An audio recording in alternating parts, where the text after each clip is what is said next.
to Balerno Lodge, obviously in Balerno.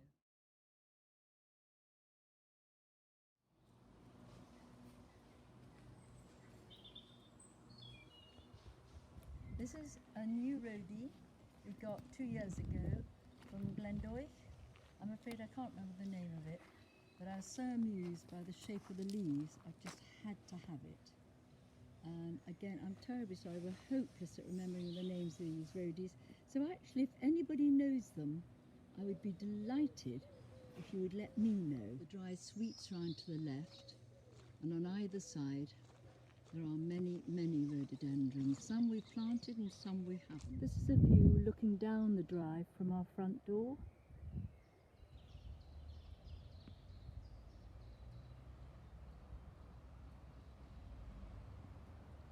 Going into the small wood. These are the stones that came from my husband's family's old house at Inshry.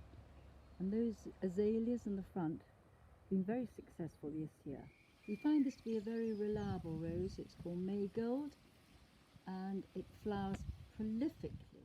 We're very lucky that the side of our garden just banks onto a lovely, lovely wood, which is where you can probably hear some birds singing. And in the morning and early evening, it really is a delight to listen to them. So I come out with my binoculars and just sit and watch them, because it's just a joy to listen to. On those tubs, you'll see pathetic looking tulips, and that's because unfortunately we had a visit from the deer a few mornings ago. We have to share our garden with wildlife. This is the pond area that I've worked on quite hard on the left hand side. You can see the gazania and a salvia and some alliums again. I'm trying to get sort of some really hot fun colours all mixed up together. The back we've had some early rhododendrons, azaleas and quite a lot of tulips and daffodils, and now you can see some ferns are coming up. There are some cosmos that my son's brought in for me, and some hostas to put into the walled-in garden. This stream area we created about 10 years ago now, and I wanted this. I love the sound of moving water. Some angel's rods and some agapanthus for sort of later colour. We've had them denticulata primulas. They've been up. They were wonderful. They lasted for ages, and lots of different sorts of candelabra primulas that will come on later, I hope. So this is the bottom pod. It just goes into the main pond. This is the lower pod, and as you can see, the water just dribbles in there. I've got some quite small lights that just go light up the actual waterfall movement, which is pretty at night.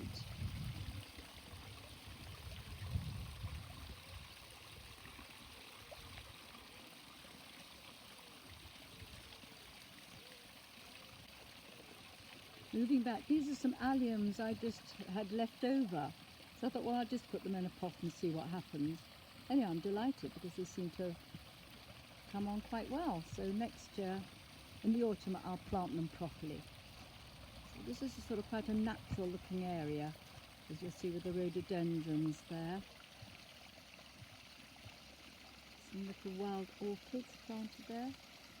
And I just plonked in those geraniums after the tulips just for a bit of colour again.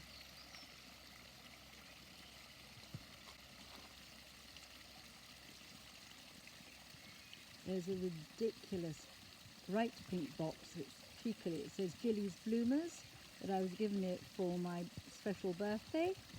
And to begin with, I had tulips, and then I just popped these alliums in because I had them left over, and they seem to be coming along nicely too. So there's a Philadelphus there, which smells heavenly, of course, when it's out, and a lilac on the other side of this bed, and that just leads us into our walled-in garden.